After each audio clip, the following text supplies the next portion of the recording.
fuck the world. The homing attack was introduced in Sonic 3D Blast, but we don't count that, so it was really introduced in Sonic Adventure 1 as a way to attack enemies in a 3D space. You see, attacking enemies in the classic games was simple. You jump and then you land on them. Boom, that's simple. But you see, when we jump in 3D, there's a whole another axis to worry about, and because of Sonic's speed, it is much harder to land on a badnik in 3D. The solution Sonic Team thought of was the homing attack. When you jump near an enemy, press jump again, and you'll home into the enemy. It's that simple. Now, while harmless on the surface, I feel as though the homing attack has created a domino effect that has been slowly but surely watering down Sonic gameplay for the past 20 or so years. Let me explain. I've already said how the purpose of the homing attack was to replicate the act of badnik bouncing in 3D. That on its own is a good idea. I mean, you need to be able to hit enemies, so having an aid that makes it easier to do so is fine. And while certain fan games like Robo Blast 2 have managed to maintain the badnik bounce without the homing attack in 3D, it can still be difficult to do so for most players. Now, ultimately, the problem with the homing attack is that it doesn't replicate badnik bouncing in 3D. Well, okay, by definition, you are bouncing on a badnik, but trust me, badnik bouncing and bouncing on a badnik are completely different things. That's no joke. What a lot of people fail to realize is that there was a lot of depth when it came to badnik bouncing in those classic games. If you jumped on them, you'd do a small bounce off them. However, let's say you drop down from the sky onto one, you'll bounce all the way back up, regaining that height. That alone makes the badnik bouncing something that held a lot of depth and created tons of different ways to traverse certain levels. The homing attack, it does not do this. No matter when you do the homing attack or how long you fall before it, the homing will always bounce you up at the exact same height. This removes all player expression with the move. The outcome of every single homing attack will be the same. Now, the reason that this is a problem, if it wasn't already obvious, is that Sonic's very foundation was built on player expression. So, when you take a chunk of it out and turn it into a predictable, singular outcome, you've now gone against the very philosophies the series was built on. That's not the end when it comes to the homing attack, though. With the introduction of the homing attack, alongside it was the introduction of homing chains. A homing chain is extremely self-explanatory. It's a chain of homing attacks. That's it. Also, real quick, if you're enjoying it, it'd mean a ton if you could subscribe. That's all. Now, while it should be obvious why these homing chains largely suck, I'm gonna give actual reasons instead of just saying they are. Homing chains aren't all bad, let me just preface.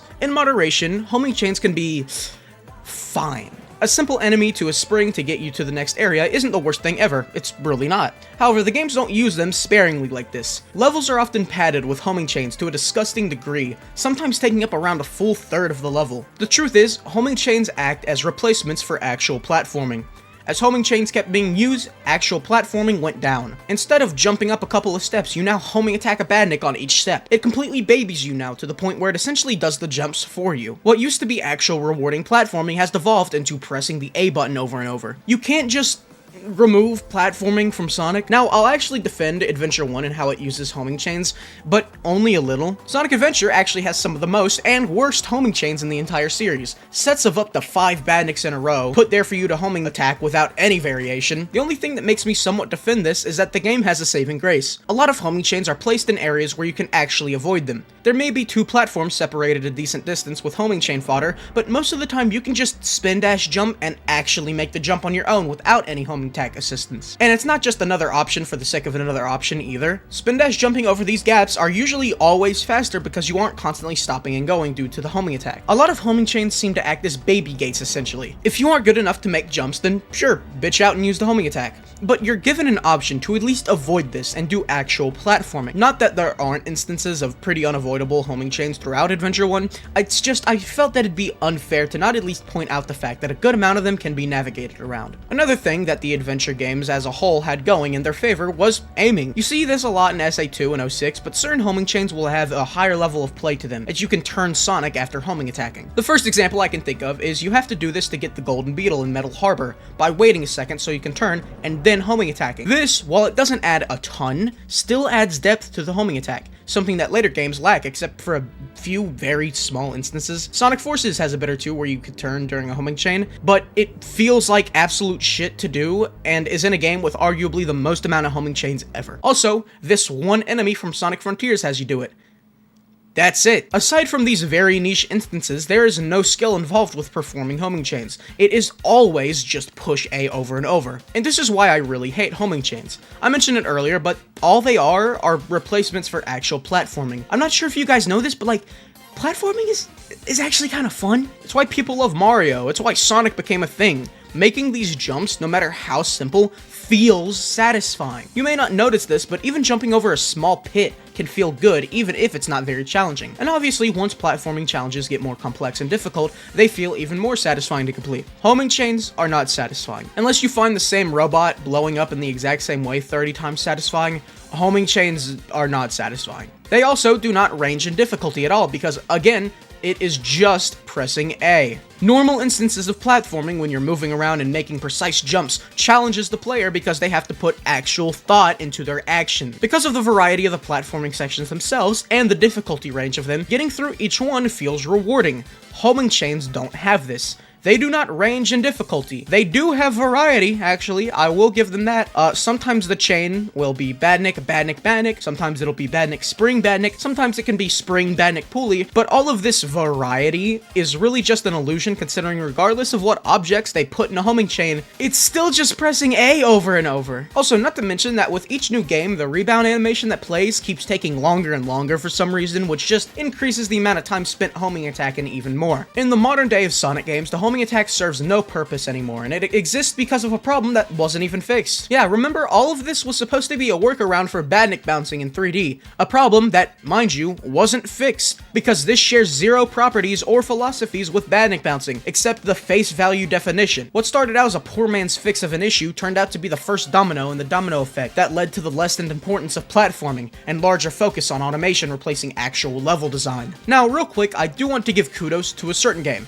Sonic Colors. Sonic Colors actually has the Badnik bounce, and while it is situational, it can actually be used in helpful ways. However, that's just 1 gram of diamond in the overall sea of dog shit. I think what upsets me the most is that Sonic Team hasn't attempted any substantial change over the 20 plus years the homing attack has existed. All they've done is somehow water it down from its already basic state. And you want to know the worst part? There have been solutions to the Badnik bounce in 3D while keeping the homing attack. Let me preface and say, please, don't go around shouting that the fans do it better than Sega, because it's extremely annoying. No one likes it. I work on Sonic Daybreak, a fan game. Dude, I hate comparisons. They're annoying. You think you're complimenting us? You're not. It's just annoying. But I do want to show you guys a fan game that actually has a really good solution to this. Sonic Horizons. While it's not the only one to do it, I find it to be the most notable. While the homing attack still exists, it retains the properties of Badnik bouncing. While I don't think it's perfectly one-to-one, at worst, it's extremely close. It feels completely natural, for one. It maintains your momentum, which is a must, and because you don't rebound, homing chains are nearly non-existent since you can cross decent gaps, just 1 or 2 airborne Badniks. Because of the lack of a rebound, the homing attack doesn't completely baby you either. While you can just spam the homing attack, it's pretty pointless and a non-issue as number 1. There aren't even any chains long enough to warrant that, and number 2, if you're spamming the homing attack, you're definitely not playing the best you could be. Now, while I heavily discourage comparing fan works to official titles, I don't think it would be a bad idea if Sonic Team took a couple of notes. If nothing else, I want to see them come up with their own solution, because I know damn well that they're capable. Really, I just want to see change. So why does Sonic Team keep insisting on padding these levels with homing chains? Well, if we want to be realistic about that question, there's a couple potential reasons. Number 1, they're too scared of having players play without constant babying. A lot of kids play Sonic, and because of this, a lot of kids may need the homing attack to progress through the game. However, it gets to a certain point where if you need the homing attack that bad, dude, I don't think you're making it through Eggman Land. Number 2, laziness. Now, I'm not saying for certain that this is the reason, but the fact of the matter is homing chains are way easier to make than actually well thought out stretches of pure platforming. It is possible that in order to make these stages quicker, more homing chains were put in place of actual platforming. Number 3, philosophies were lost in translation. I have a feeling that certain people working on these games believe that homing chains are a core part of the Sonic level design philosophies. I could see it being possible that the reason that many homing chains exist in the games are simply because they don't see it as a problem. It's become so normalized to them at this point that they don't think they're doing anything wrong, they're just putting down another homing chain. Now, these options could all be stretches, but which one do I think is actually most likely? It's probably the first one. I think the reason the homing attack exists as is largely because Sega is scared of making their games a bit inaccessible. And it could also be a bit of laziness as well. I wouldn't be that surprised. Really, I just want to see change. I'm pretty sure I've ended a video exactly like this before, but it's true. I want to see change. I want to see them go back to the homing attack and tweak it. Because objectively speaking, the homing attack is not a good translation of the Badnik bounce in 3D. Now, I'm not saying everything has to be a one-to-one translation of the classics, but it doesn't get the benefit of the doubt here because it is simply less fun than Badnik bouncing. I just want to see it translated in a way that's actually accurate, or in a way that's just actually fun. I know this ending is a bit abrupt, but thank you all for watching. If you made it this far into the video, you know what to do. I don't have to tell you. I genuinely appreciate it if you made it this far. I'll see you guys next time. Peace. Happy 2026. Fuck yeah.